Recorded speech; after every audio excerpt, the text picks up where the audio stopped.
Greetings, Detroit Public School scholars. Nefertari and Kenjay here with your distance learning instruction for the day. This is ELA Language Arts for Grade 9, Week 3, Lesson 11. What can you expect from these videos? Each video is a little different, but here's the general structure. A list of the resources and materials needed for the lesson, a brief overview of the learning for the lesson, a quick modeling of the reading, thinking, speaking, and writing required for the lesson, and a preview of what's to come in upcoming lessons. Now let's start by reviewing what you can read, think, talk, and write about today. With a family member, caregiver, or friend, engage in a first read of the text so that you can have a general understanding of musical genius. Is it talent or practice? Then think about the best practice of completing a first read, including reading aloud and how reading aloud helps to strengthen our understanding of what we've read. Talk with your family member, caregiver, or friend about how you're able to use words in context. Those are the words that are before and after unfamiliar words that help us to know the meaning. And then lastly, we will engage in a writing activity. We'll do academic vocabulary and a first read activity. Now, as we continue with the week, we are on day 2 and we're doing an academic vocabulary activity today, as well as I promised you yesterday we would do a first read. Yes, by now, scholars, you are old hat experts at the first read procedure. But for your benefit, we're going to review it anyway. It's a good idea to always start by reading your directions and then reviewing the materials needed. What are the materials needed for today's lesson? You all have it already. Your learning packet, a pen or pencil, and then you have the option of electronic materials. Now, let's get to the target for today's lesson, Lesson 2.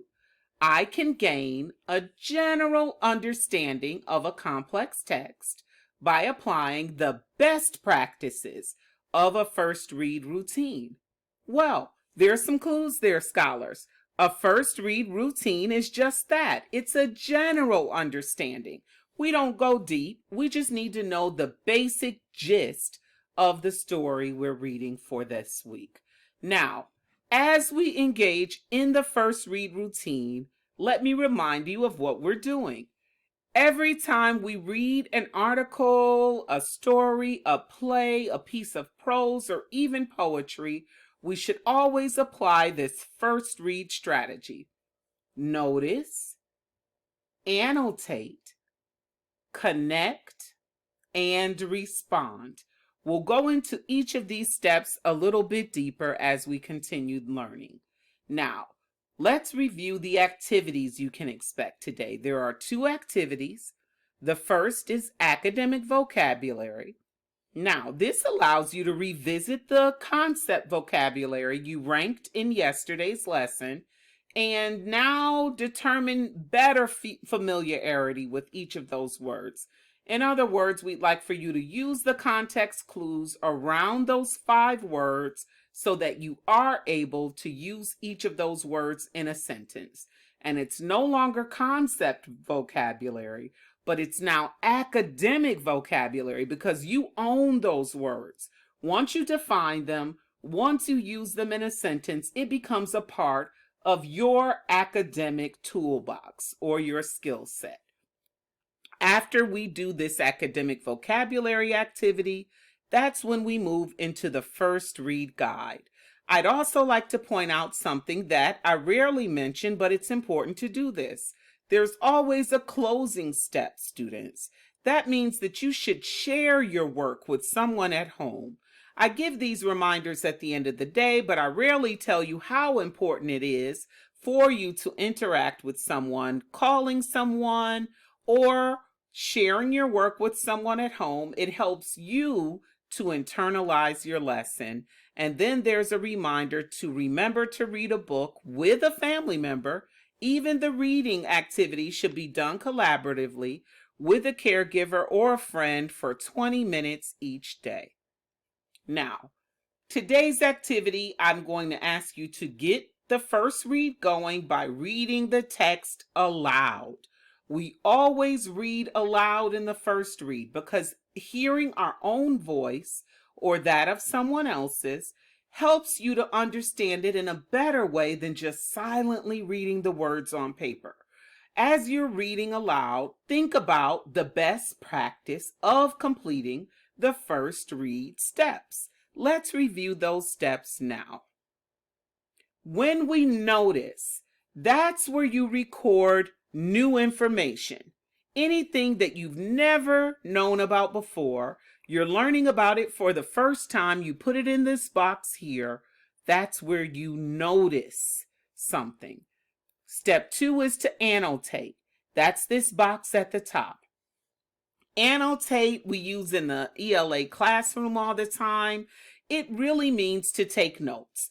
It's where you mark the vocabulary and the key passages you want to revisit. And today's activities kind of train you to mark the vocabulary because we did the academic vocabulary first. So whenever you see those vocabulary words, you mark them and what you think they mean here in the annotation box. And then say paragraph 3, line 4, paragraph 10, line 5, anything you'd like to revisit, you write it down here. Then we connect. Connect means making a text to self connection, a text to world connection. It means to connect that knowledge to any other knowledge you have on the subject. Last but not least, write a brief, this shouldn't say concept vocabulary. Whoa, I found a mistake. Teachers make mistakes too.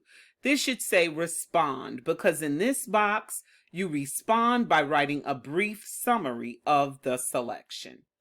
Okay, scholars, let's do a quick modeling of the reading thinking required for our launch text. When you're reading aloud today, you will notice the teacher has annotations in the margin. All of these annotations have been circled, but let's just read paragraph 1 together. So your mom made both you and your brother take piano lessons. After just a few months, your brother is playing really hard pieces of music. You, on the other hand, can't even seem to get out of the beginner music book. You decide that your brother just has musical talent and you do not. You tell yourself that no matter how hard you practice, you'll never be as good as he is. But is that really true? Or are you just looking for an excuse to stop playing the piano? That's enough, scholars. Even with that first paragraph, some things should stand out to you. I underline this first sentence because this might come up later this week, and that's a big hint, scholars. So your mom made both you and your brother take piano lessons. Has your mom or dad ever made you do something? You didn't necessarily want to do it, but they made you do it because they knew it would help you develop. Why do you think they did that? That might be something to think about. The question in the margin, what difference would it have made if this choice came from the children instead of being imposed by the parents? That's just something to think about.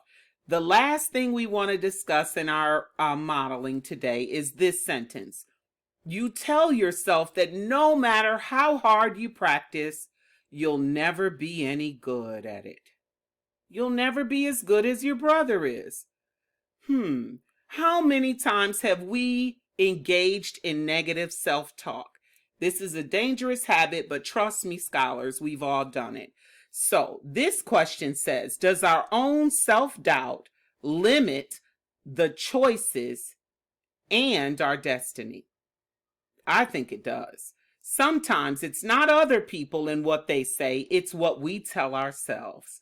We'll think about that as we learn today. All right, a preview of day 3.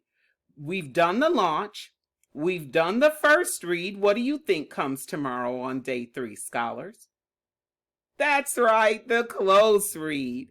We will engage in close read, comprehension, and analysis activities, and I'm certain that you will continue to show yourselves to be scholarly. Tomorrow, there are 3 activities. We will do a jump start activity where we look deeper at something we talked about on day 1, nature versus nurture. We will answer a comprehension question and then answer an analysis question.